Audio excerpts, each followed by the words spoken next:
Hola! Welcome to Tenerife, or Tenerife. I've never been so happy to jump on a Ryanair flight at 6:50 in the morning from Stansted, because we come to ride this, get away in the sun, and ride the all-new 2021 Triumph Trident.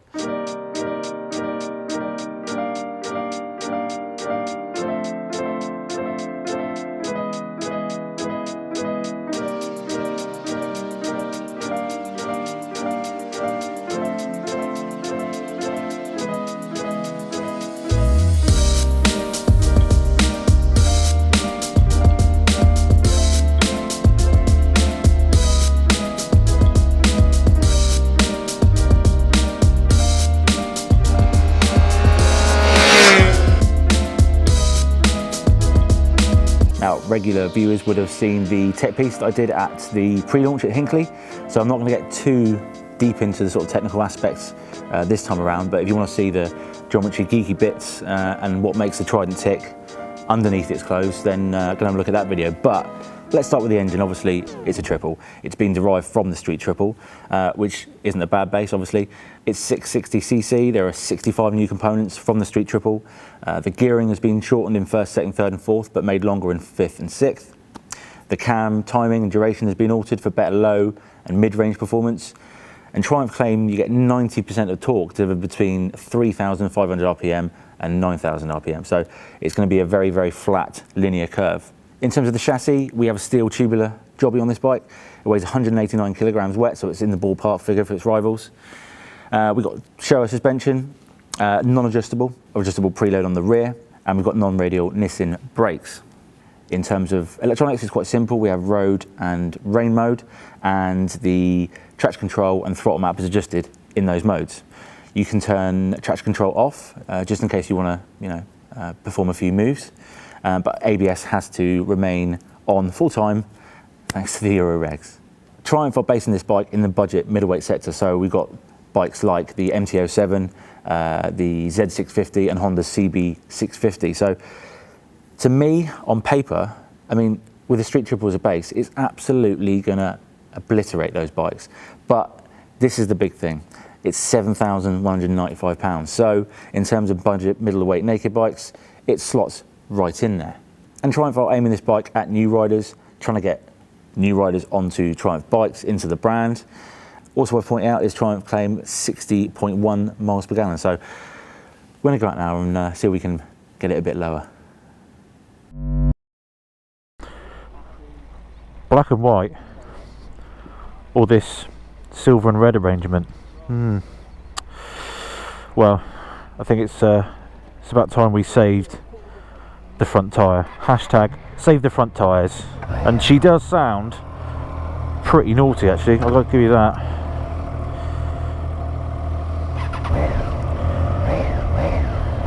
For a stock bike, for a Euro 5, that is extremely naughty.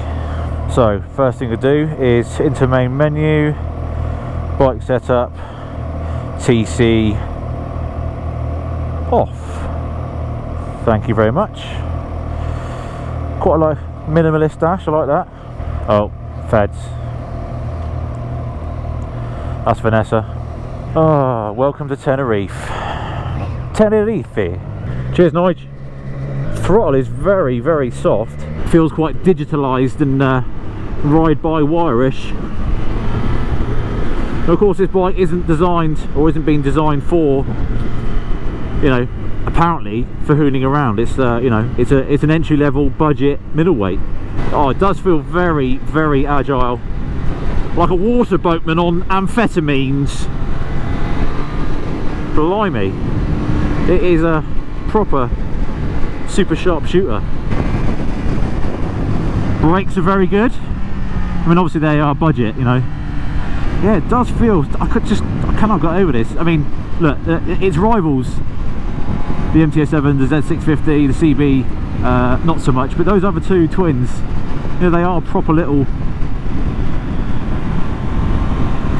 athletes. People are going to complain that they haven't got radial brakes, and yeah, it's cost cutting, and it's £7 mate. It's £7. It's 7,000 Great British pounds. So just don't moan. I mean, obviously we're not at full chat yet, but brakes feel good. Yeah. Oh, I do like to be beside the seaside. What are they watering? They're watering the road. I mean, I jumped on it when we had a preview in Hinckley. It did feel thin, but it's only now when you're actually doing miles and sat in a seat, it is super thin. Obviously, it's a very low seat height. It's 805, I believe. I mean, as we're cutting through the suburbs of Santa Cruz, I can already tell you, this is going to make an awesome commuter. Thin, agile, fast enough. It's going to be a right little urban prowler. An urban Pauline. Yeah, that first part of the throttle is really nice and smooth, and then when you ask for a bit more, it does deliver.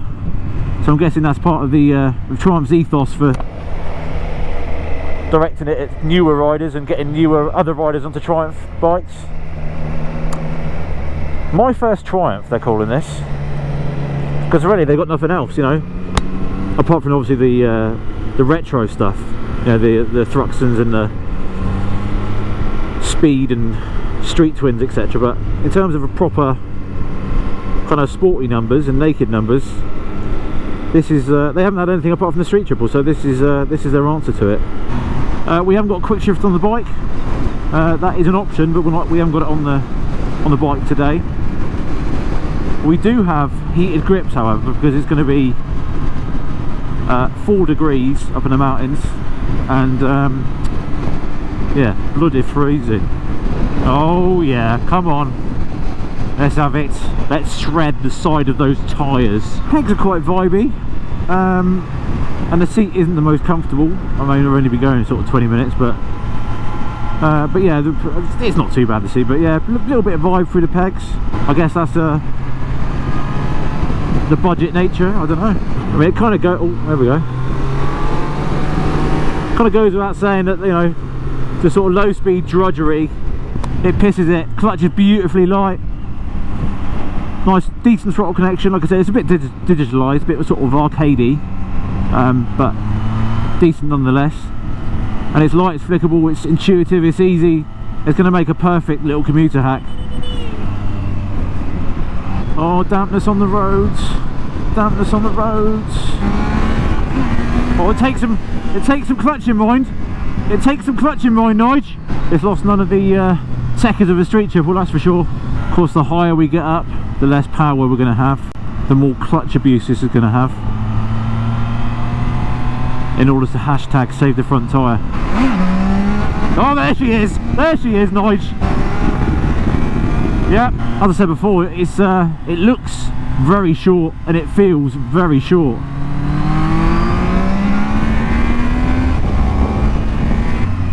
It's definitely going to hustle, this puppy, I can tell you. It's got all the hallmarks. It's a surefire, hustling klaxon, the throttle. Oh yes. Not a bad view, Nige, not a bad view. Not me. Feels like there's plenty of mechanical grip from either end. I mean, look, it's got a Street Triple as a base. You're hardly going to go wrong, are you? And Triumph are hardly going to build a shitter with a base like that. This is the bike that's sort of bucking the trend in this division, where you've got the Z650 and the MT-07, and the suspension is absolute gash. And this feels lovely. This feels very nice. Yeah, I mean, it's still fairly budget. It's non-adjustable at the front. You can adjust the preload at the rear, but as a base setting for a massive parameter of riders and pilots, this is pretty good. So far, so good anyway. Oh yeah, bit of dry, Nige.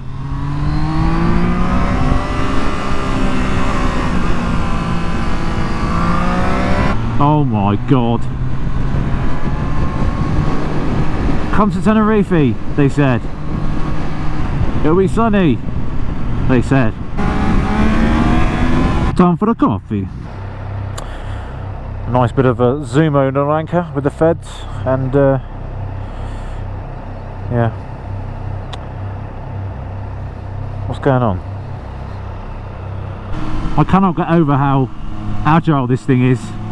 I've never ridden a Triumph so sort of poised on its springs.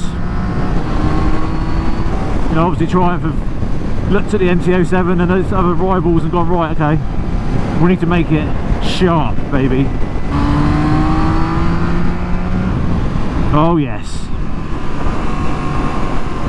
Should have brought sliders. Oh, she revs out a bit quick. You expect it to rev on a bit more, but I think it's just years of riding street triples. Oh man, I was looking forward to this. I'll tell you, I'm not disappointed.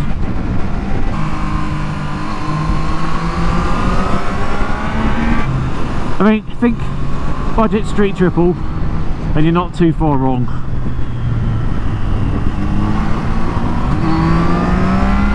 And there's enough power there. I mean, you're not crying out for more.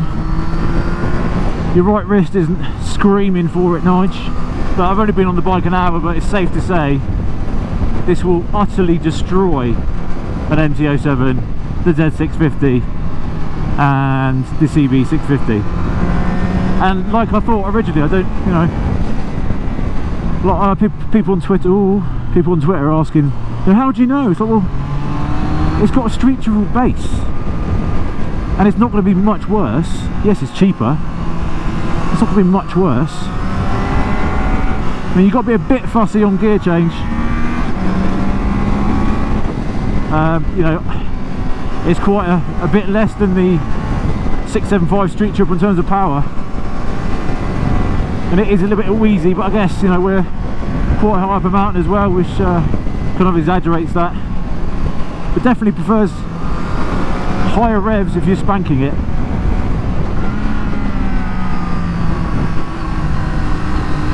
There's one thing I will say though, I don't think it's got the fun factor, that inherent fun factor of the NT07. That thing, that can brighten up your darkest day, that NT07. And this is fun, but it's not but it's not an NT07. But dynamically and performance wise, this puppy's got it. It's Don's the sack. Wow.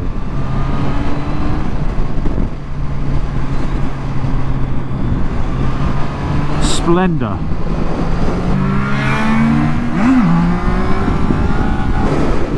I don't know what it is. Why are rocks so beautiful? I mean, not all rocks are beautiful, obviously. Just park it there, mate. That's a good... Yeah, brilliant. Just park it there, mate. Yeah. Apart from the kind of build quality and finish and the sort of premium edge that this bike has, it's the suspension that sets it apart. It's really... I mean, it surprised me. I honestly thought this would be its kind of... one of its hamstrings. Because you have two hamstrings. But it's not. It's really good. It's really... I mean, Carl, who weighs 8 stone, well, 9 stone dripping wet, said it's nice for him. It's nice for us, sort of, you know, your average 15 stoners. So it really does kind of appease plenty of pilots. I mean, there's nothing really hard hitting about the engine. Yes, we are 3,000 meters up, whatever we are now, and yes, it's suffering a bit, but it's very linear. And they've done that, you know, they've done that purely to become an accommodating bike for the newer riders and less experienced and people who just want an easy life. So if it's hard hitting and aggro and kind of bitching you want, I think you better look elsewhere. I mean, just the more time I spend on it, the more I think it was drastically unfair for Triumph to put this bike in that category with the Z and the MT07, etc. Because it's just so much better. It's ridiculous. But then again, it's the same. Whoa, fucking hell! Shit! See that rock there, Nige? It's like, whoa, fucking hell! It's the same price and, you know, similar performance on paper. Can't get over how slender it is. This tank is tiny, and it gives you a sense of control. It's nice. Never trust a fart on a bike, even when you stood up from the seat. The vibes do funny things to one's sphincter. 2,330 meters.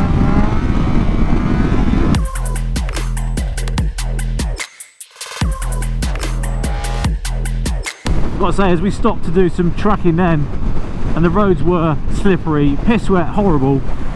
Obviously it didn't rain much over here. When it does, the roads become a bit green again. So, but there's so much grip from this thing. Partly, you know, those obviously the tyres are half decent, but there's lots of mechanical grip, lots of feel. It's rather yummy, yeah. Well, oh bloody hell. Well, we spent most of the day above the clouds, and now back down at sea level, and this is where the bike comes alive again. It's been pretty strangled up there. I mean, look, Triumph kind of hamstrung themselves with, this is the only place in Europe where we could go for a launch. We're supposed to be in Portugal, but obviously the vid scuppered those plans, so this is the only place they can come to in Europe. So, but look, if you're in the market for a budget naked middleweight and you like the looks of this, you will be an absolute tool to overlook this. It is head and shoulders above pretty much everything in terms of dynamics and performance. As I said, it's not the most fun thing, you know, there's definitely, you know, like I said, the NT07 tickles my todger a bit more perhaps. But overall, look, as I said before, the Street Triple, what a base. You're hardly going to go wrong with the Street Triple base, are you? Where's Nige? There's no Nige. You'll ring the bell.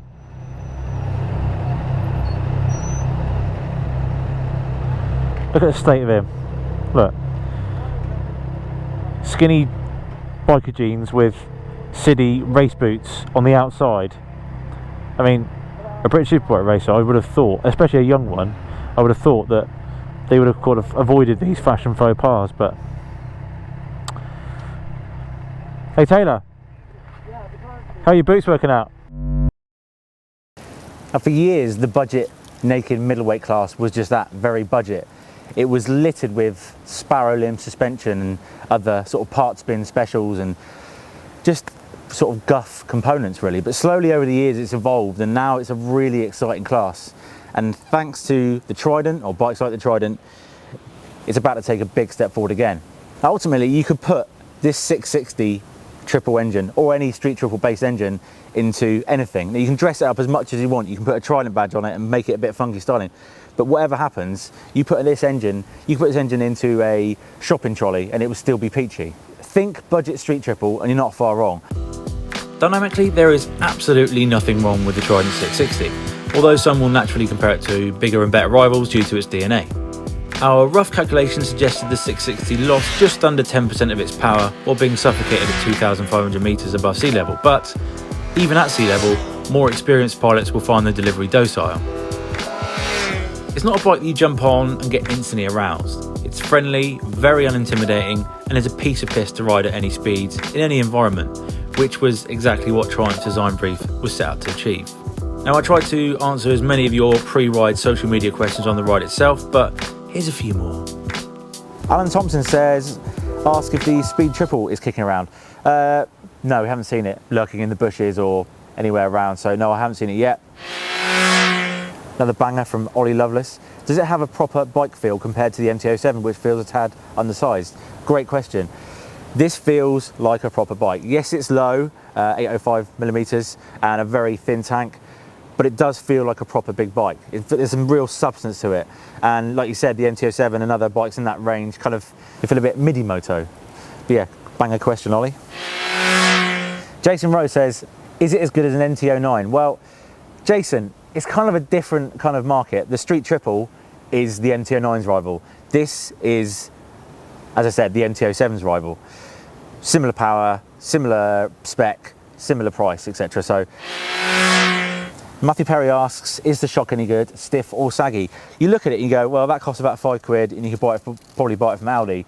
But in fact, this and the forks are one of the best bits on the bikes. For years, this class has had kind of suspension that looks like spaniel's ears going up and down. And yes, it's budget, but this will more than do the job. It will please 15 stone pilots, 8 stone pilots, newbies, experienced riders. It's got it all. Paul Dutch asks how it compares to a Street Triple. I can't believe I'm going to sit here and say this, but the Trident is a street triple base, yes. And it feels like a budget street triple, yes. But the two bikes now are completely different. The street triple is a rev happy, super sport based naked bike. This is exactly what it's set out to do. It's a budget middleweight naked bike. More experienced riders will get on this and probably make it feel a little bit lackluster, but that's not a complaint of the bike itself because it's designed to do a certain job. Richard Fleming says, will the noise make my trousers shuffle? Yes, definitely. Mike Hunt, no, I'm not joking, does the suspension reflect the budget price? I just wanted to read the question because his name is Michael Hunt, but Michael, I think we've answered that. No, it doesn't.